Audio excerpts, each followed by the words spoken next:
So a lot of you have been asking on the BP and Shell videos about Exxonmobil and why I haven't mentioned it. In fact, there is a bit of a reason I'll cover that in this video, but the big question, is Exxonmobil a buy? Well, let's give Exxonmobil an STI.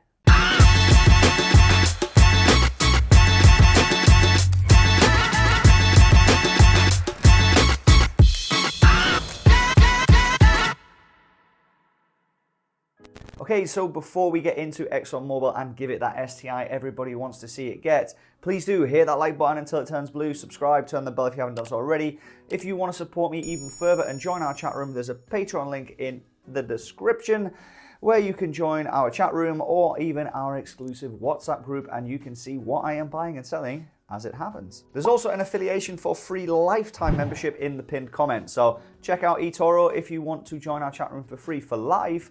Then all you've got to do is sign up via that link and deposit $200. Happy days. So a lot of you may know that I did some videos recently on BP and Shell, and I'm actually invested in both of them. Full disclosure, I'm not invested in Exxonmobil, and there's no real reason for it, but I will tell you why in this video. Now, Exxonmobil has a current market cap of $114 billion US. So it is a massive, massive player in the market, and it is even bigger than BP. So why did I pick BP over Exxon? Well, again, we'll come to it in a minute. Just calm down. Just relax. According to Simply Wall Street, Exxonmobil is 23% undervalued. It also has a PE ratio of 20, which is quite high, but a PEG of 0.8. These figures seem a bit contradicting. I don't know if Simply Wall Street's having a baby or just panicking and getting everything wrong. But if them figures are wrong, please let me know in the description or the comments even. I write the description, but if they're right or wrong, let me know in the comments. Sorry about that, had a few whiskeys yesterday. Now, their assets and liabilities, in the short term, they have $53 billion in assets, but they are overweighted by a short-term liabilities of $57 billion. But coming on to long-term, they have over $300 billion in assets long-term and $100+ billion in liabilities. So they're way covered as far as that goes. They have a very low debt to equity of 37%, which I was shocked, to be honest. I was expecting a company like Exxon to be massively, well over 100% of debt to equity, to be honest. I was really shocked that it's 37%. Hopefully them figures are correct. Because again, Simply Wall Street seems to be having a baby lately. The good news is that their dividend is intact, and currently that dividend is 10+%, which is banging. And there's no other way to describe it. That is a great, great dividend, and it's even more enforced with their CEO coming out and saying that they will support paying dividends and continue to do everything in their power to pay dividends. Whether that means layoffs, selling off your assets, renting yourself on a Thursday night on a street corner, they will be paying you your dividend, and that is the company's goal. So for dividend investors, Exxonmobil's definitely up there as one of the top picks in my opinion. And if we go back 6 to 9 months ago, there was some really good insider buying. Not in volume terms, but it was the two top dogs in the company. So if you've got the two top people in a company buying more shares of a company, surely they believe in that company in the long term. And it's always a good sign. If I ever see a CEO buying more shares of a company, it's usually a good indicator to start adding myself, or at least taking a starter position. Now, coming onto the chart, there's no other way of saying it, but it is a bit of a clusterfuck, as all the oil companies are. Pre-COVID, it was over $70. COVID lows were then 30.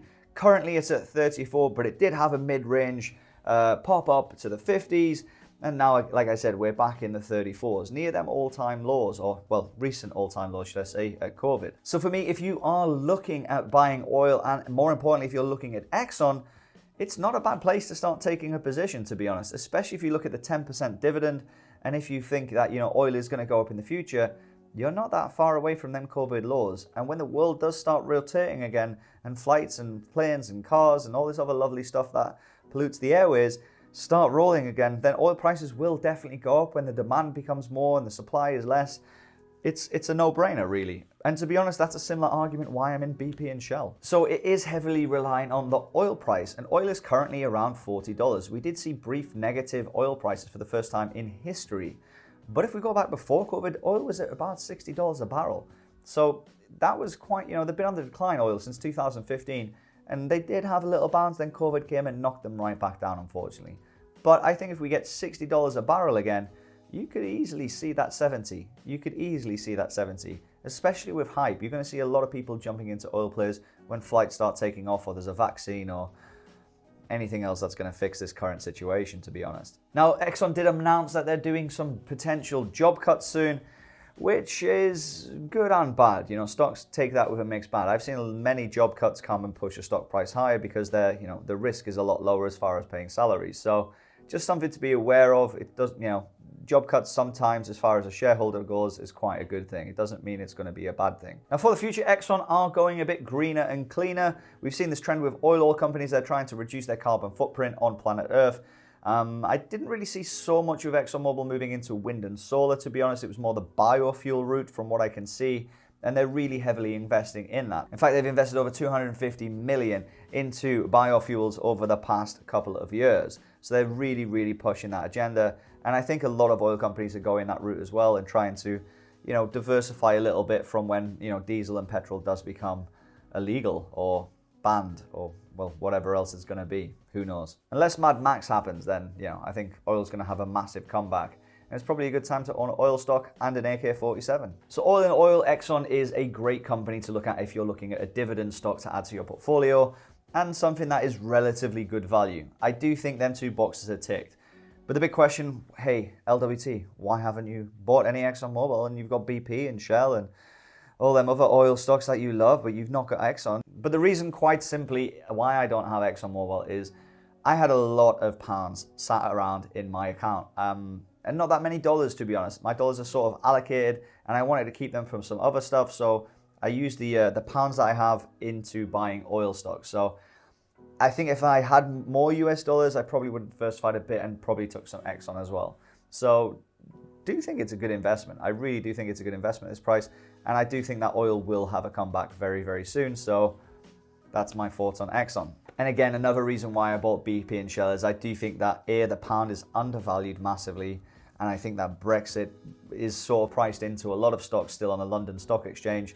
So you throw in the oil potential growth, the Brexit potential growth, and the pound potential growth, it makes more sense for me to buy a pound stock. So I've not been like, you know, a racist towards Exxon over BP. That's not what I'm doing. I know they're not racist, but you get what I'm saying.